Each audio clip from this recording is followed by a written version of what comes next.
1080p कोले चाहिँ अब एकदमै क्लियर चाहिँ हैन, रेजुलेसन चाहिँ अहिले नेपालमा चाहिँ इनफै हुन्छ। हजुर यसलाई चाहिँ अब मोबाइलको अब थोरै हैन र्यामले पनि चलाउन सकिन्छ र यसमा चाहिँ तपाईहरुलाई चाहे अनुसारको चाहिँ इफेक्ट पनि छ। नेपालमा पनि अहिले भर्खरै मात्रामा ब्लगरको एकदमै हैन ट्रेन्ड चलिरहेछ हैन। कुनै पनि भिडियो चाहिँ हैन एकचोटी रेन्डर गरिसकेपछि कम्प्रेस चाहिँ नगरेको राम्रो। भिडियो क्रिएट गर्दै हुनुहुन्छ भने चाहिँ हैन अब आफ्नो यात्रालाई चाहिँ जारी राख्नुहोस्, हार नखानुहोस्, बिचमा भिडियो जस्तो हुन्छ राम्रो बनाउँदै गर्नुहोस्। क्वालिटी डजन्ट म्याटर हैन, एकदम कथावस्तु हुन्छ नि त्यो, त्यसलाई चाहिँ तपाईहरुले ख्याल गरेर भिडियो बनाइराख्नुहोस्। फेरि पनि तपाईहरुलाई हार्दिक स्वागत छ इलर्निङ चौतारीमा। र आज पनि हामी विशेष गरेर चाहिँ भिडियो एडिटिङसँग सम्बन्धित रहेर चाहिँ हाम्रो युट्युबर चाहिँ म उहाँलाई चाहिँ हैन भाइ पनि भन्ने गर्छु, सङ्गम ब्लग्स भन्ने युट्युब च्यानल चलाउनुहुन्छ। उहाँसँग आज हामी चाहिँ भिडियो एडिटिङसँग सम्बन्धित रहेर चाहिँ आज यो भिडियोमा कुराकानी गर्नेछौँ। सबैभन्दा पहिला म उहाँलाई चाहिँ हार्दिक स्वागत गर्न चाहन्छु। एकदम धन्यवाद तपाईलाई हैन। हजुर हजुर जस तपाईलाई चाहिँ म सुरुमै के सोध्न चाहन्छु भने हैन, कुनै पनि चाहिँ जस्तै युट्युबरहरूले चाहिँ हैन भिडियो एडिटिङ को लागि चाहिँ हैन उहाँहरूले कुन कुन सफ्टवेयरहरू युज गर्न सक्नुहुन्छ होला? कोही मान्छे सुरुवाती चरणमा हुनुहुन्छ र उहाँहरूलाई भिडियो एडिटिङ सिक्न मन छ भने कुन सफ्टवेयर रिकमेन्ड गर्नुहुन्छ? मैले भन्नुपर्दा चाहिँ अब सुरुमा हैन मान्छेहरू अब सबैजना हैन क्रिएटरहरू चाहिँ सुरुमा अब भिडियो एडिटिङतिर लाग्दाखेरि चाहिँ अब सुरुमा हैन एडभान्समा नजाँदासम्म चाहिँ सुरुमा अब बिगिनर लेभल हुँदा चाहिँ सानो सफ्टवेयरहरू हैन युज गर्ने, जुन चाहिँ अब हैन अब हामी लिन सकिन्छ। त्यसको नाम चाहिँ जस्तै फिल्मोरा भयो हैन, अरू पावर डिरेक्टर, हजुर काइन्ड मास्टर, बेसिक लेभलमा अब हैन काम गर्दाखेरि बिगिनर हुन्छ, त्यसले चाहिँ अब यो सफ्टवेयरहरू युज गर्दा चाहिँ एकदमै राम्रो हुन्छ उहाँहरूलाई। यो टाइपको सफ्टवेयरहरू चाहिँ उहाँले फोनमा पनि युज गर्न सक्नुहुन्छ कि उहाँलाई यो खालको सफ्टवेयर युज गर्नलाई कम्प्युटरकै आवश्यकता पर्छ? तपाईँलाई के लाग्छ? यो चाहिँ मेरो विचारमा हैन, मैले जहाँसम्म अहिले अनुभव गरे अनुसार चाहिँ यो चाहिँ अब क्रिएटरहरूले चाहिँ हैन अब यस्तो एप्लिकेसनहरू चाहिँ फ्रीमा मोबाइलमा र कम्प्युटर दुवैमा पाउन सकिन्छ। यसलाई चाहिँ हैन हजुर त्यही हो। भनेपछि जस्तै यो पावर डाइरेक्टर अनि वन्डरसेट फिल्ममा राख्ने सफ्टवेयरहरू चाहिँ कोही मान्छेसँग स्मार्टफोन छ भने उहाँहरूले त्यहाँबाट एडिट गर्न सक्ने भयो होइन। तर यो टाइपको सफ्टवेयरहरू चाहिँ विशेष गर भनेको चाहिँ होइन अब फ्रीवाला भन्दा पनि पेडवाला चाहिँ पाउँछ भन्ने सुन्दै थिएँ होइन। अब यो विषयमा चाहिँ तपाईँ के भन्नुहुन्छ? यदि कोही मान्छेले चाहिँ अब चाहिँ अब त्यो सफ्टवेयरहरू जस्तै काइन्ड मास्टर वा तपाईँको पावर डाइरेक्टर जस्तो सफ्टवेयरलाई फ्रीमा युज गर्न चाहनुहुन्छ भनेदेखि चाहिँ उहाँहरूको लागि चाहिँ के त्यस्तो आइडिया छ त? अब यस्तो हो, अब खासमा भन्नुपर्दा चाहिँ होइन यो सफ्टवेयरहरू कुनै पनि फ्रीमा हुन्न। यो टाइपको सफ्टवेयरहरूलाई के अरे अब हामीले फ्रीमा युज गर्न सकिन्छ सकिँदैन? यदि हामीले पेडवाला युज गरेन भनेदेखि चाहिँ त्यसमा वाटरमार्क आउने सम्भावना हुन्छ होइन। अब त्यो चिजको सल्युसन के हुनसक्छ त? मैले तपाईँलाई अघि पनि है भनि नै सकेँ अब फ्रीमा युज गर्न सकिन्छ भनेर। तर खासमा यो सफ्टवेयरहरू चाहिँ फ्रीमा पाउँदैन होइन। हजुर हामीले कुनै पनि सफ्टवेयर अहिले किनेरै चलाउनुपर्छ होइन, प्रिमियम भर्सनको लागि। तर हाम्रो नेपालमा चाहिँ के छ भने अब क्रिएटरहरूको अवस्था एकदमै होइन नाजुक भनौँ न होइन। त्यही हो अब सबैले सफ्टवेयर चाहिँ किनेर चलाउनु अहिले सक्ने क्षमता भइसकेको छैन होइन। अनि र त्यसको अब माध्यम पनि अब अहिलेसम्म बनिसकेको छैन राम्रोसँग।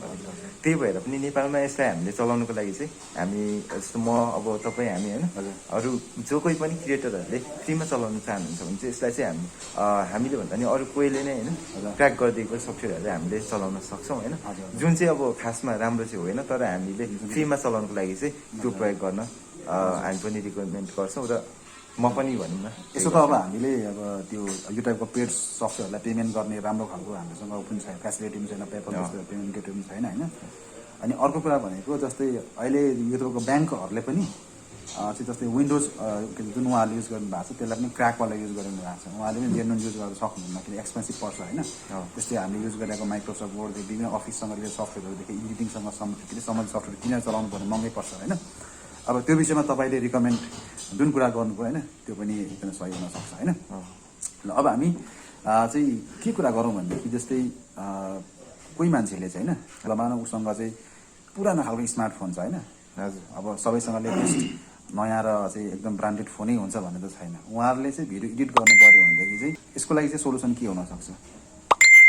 जस्तै अब स्मार्टफोनहरू भयो हजुर, अनि त्यो चाहिँ अब अलिकति पुरानो हजुर उहाँसँग पुरानो छ, ऱ्याम पनि कम छ, इन्टरनल स्टोरेज पनि कम छ।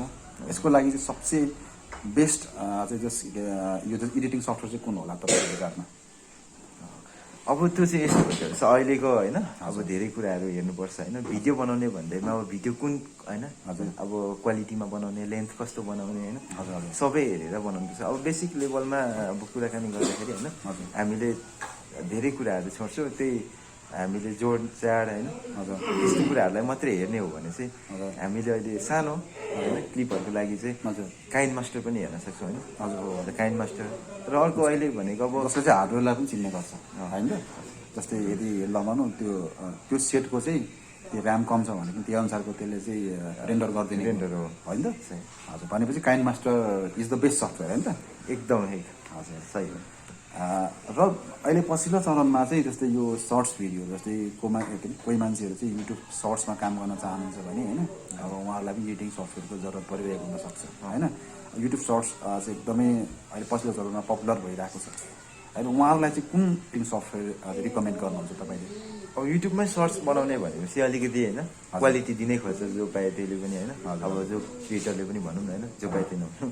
हजुर अब क्रिएटरले अब युट्युबको लागि बनाउने भनेपछि अलिक कन्टेन्ट अब राम्रै बनाउँछ होइन। सर्ट्समा अब छिरिसकेको भनेपछि सुरुमा भनेको त भिडियोमै छिर्छ मान्छे। हजुर सर्ट्समा छिर्ने मान्छेलाई चाहिँ म मोबाइलमै चाहिँ अब अलिकति होइन राम्रोको लागि चाहिँ क्यापकट युज गर्न भन्छु कि यो चाहिँ एकदमै फ्री छ अहिलेसम्म होइन। यो चाहिँ ओपन सोर्स हो एकदमै राम्रो छ यो होइन। यसलाई चाहिँ अब मोबाइलको अब थोरै होइन ऱ्यामले पनि चलाउन सकिन्छ र यसमा चाहिँ तपाईँहरूलाई चाहे अनुसारको चाहिँ इफेक्ट पनि छ क्या। त्यही भएर यो चाहिँ एकदमै यो जुन तपाईँ रिकमेन्ड गर्नुभएको यो जुन एप्सको कुरा गर्नु होइन, हजुर त्यो चाहिँ जस्ट iOS र त्यो अर्को एन्ड्रोइडमा पनि अभाइलेबल छ। दुवैवटामा यो फ्री गर्छ। विन्डोजमा त छैन होला है? विन्डोजमा चाहिँ छैन होला सायद। ठिक छ, यो तपाईँले एकदम काम लाग्ने कुरा गर्नुभयो होइन। र अब यदि कोही मान्छेले युट्युब सर्ट्समा काम गर्न चाहन्छ होइन भनेदेखि उसले चाहिँ कुन रेसियोमा चाहिँ त्यो भिडियोलाई रेन्डर गर्न सक्छ त्यसो भए? सर्ट्सको लागि भन्नुभयो है? हजुर युट्युब सर्ट्सको लागि। हजुर अब सर्ट्सको कुरा गर्नुपर्दा चाहिँ सर्ट्समा चाहिँ सुरुमा होइन फर्स्ट अफ अल हाम्रो ल्यान्डस्केप भिडियो लिँदैन होइन, त्यसलाई पोर्ट्रेट मात्र लिन्छ। त्यही भएर पोर्ट्रेटको लागि चाहिँ 9:60 गर्दाखेरि चाहिँ यस्तो लिने गर्छ र राम्रो पनि यही हो। त्यसको लागि चाहिँ पोर्ट्रेट सिधा त्यो ठाडो खालको भिडियो चाहिँ होइन। हजुर अब त्यो ल्यान्डस्केपवाला चाहिँ भएन होइन, त्यो चाहिँ भएन। भनेपछि 9:16 रेसियोमा चाहिँ यदि त्यो भिडियोलाई रेन्डर गर्यो भनेदेखि चाहिँ त्यो भिडियो चाहिँ युट्युब सर्ट्सको लागि पर्फेक्ट हुन्छ एकदम। अनि त्यो लङ भिडियोको लागि चाहिँ उहाँहरूले चाहिँ जस्ट कुन साइजमा रेन्डर गर्न सक्नुहुन्छ त्यो भिडियोलाई?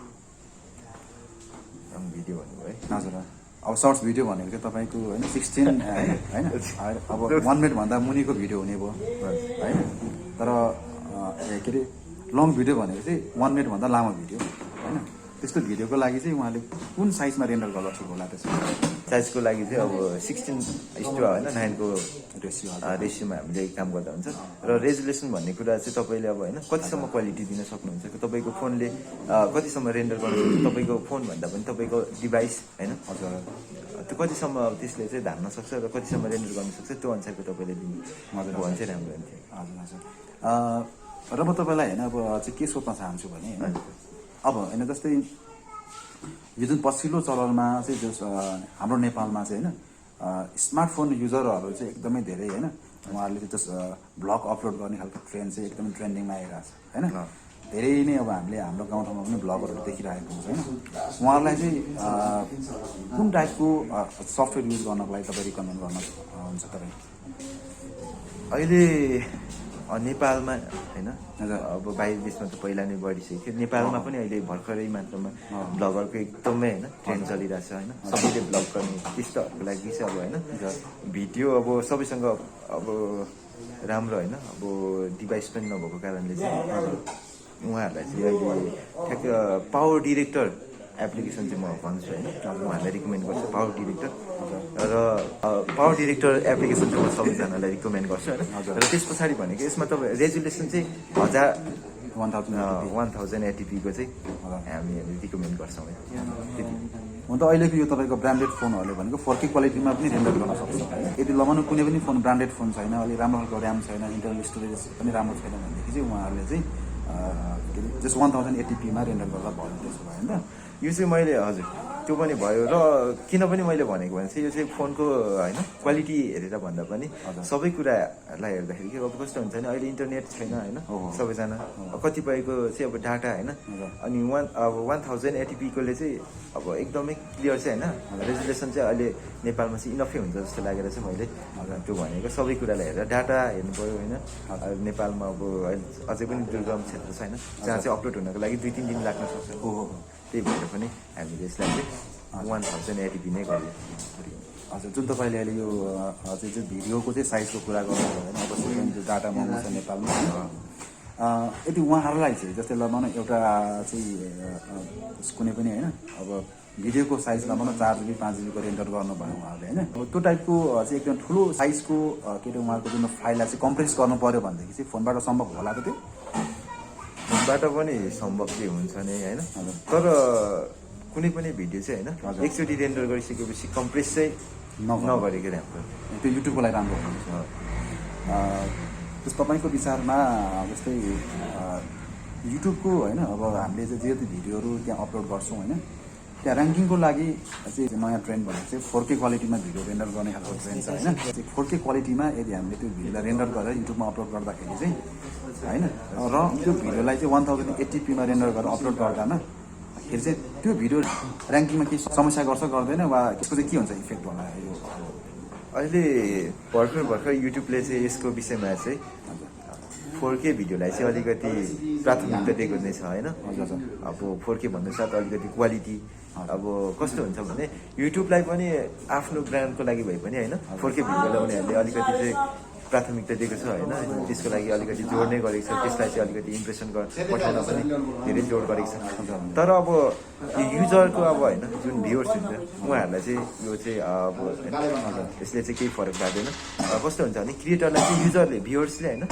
कुन भिडियोलाई रुचाइदिन्छ त्यो रुचाएको अनुसारमा चाहिँ अब भिडियोको चाहिँ होइन भाइरल हुने नहुने त्यो कुरामा चाहिँ त्यो भ्युवर्सको अब होइन इन्गेजमेन्टले चाहिँ के भन्छ त्यो इफेक्ट डज म्याटर के उहाँलाई जस भनेपछि जस त्यो भिडियोलाई 4Kमा रेन्डर अपलोड गरे पनि वा हामीले 1080p होइन जस्ट त्यसलाई SD क्वालिटीमा त्यसलाई अपलोड गरे पनि त्यसले ऱ्याङ्किङमा कुनै पनि समस्या गर्दैन त्यसको तपाईँको विचारमा अहिलेसम्म त्यस्तो होइन असर चाहिँ पार्दैन किनभने त्यही हो अहिले अब भ्युवर्सको होइन सोचाइको चाहिँ होइन अहिले त्यही हो हजुर त्यति किनभने प्रायःको फोनको लागि भने 1080p भनेको होइन किनभनेदेखि अहिले जुनसुकै यो सोसियल मिडियाको प्लेटफर्ममा चाहिँ प्रायः भ्युवर्सहरू चाहिँ स्मार्टफोनबाट आउनुहुन्छ होइन स्मार्टफोनलाई नै बेसी टार्गेट गर्नुपर्ने हुन्छ भनेपछि स्मार्टफोन युजरको लागि 1080p पनि एनफ हुन्छ एकदम अब हामीले आजको यस बसाइमा चाहिँ होइन अब भिडियो एडिटिङसँग सम्बन्धित रहेर धेरै कुरा गऱ्यौँ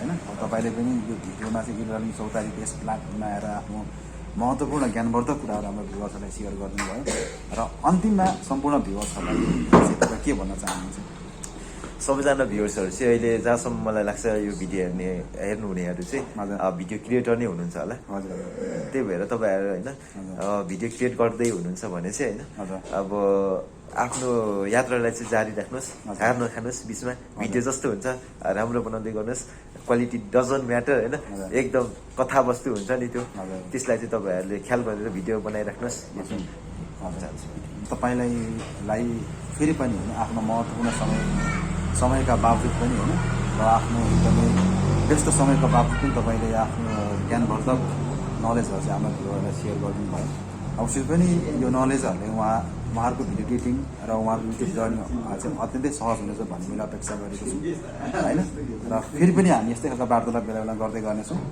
होइन यति भन्दै हामी दुईजना यस भिडियोबाट छुट्टिन्छौँ हस्त नमस्कार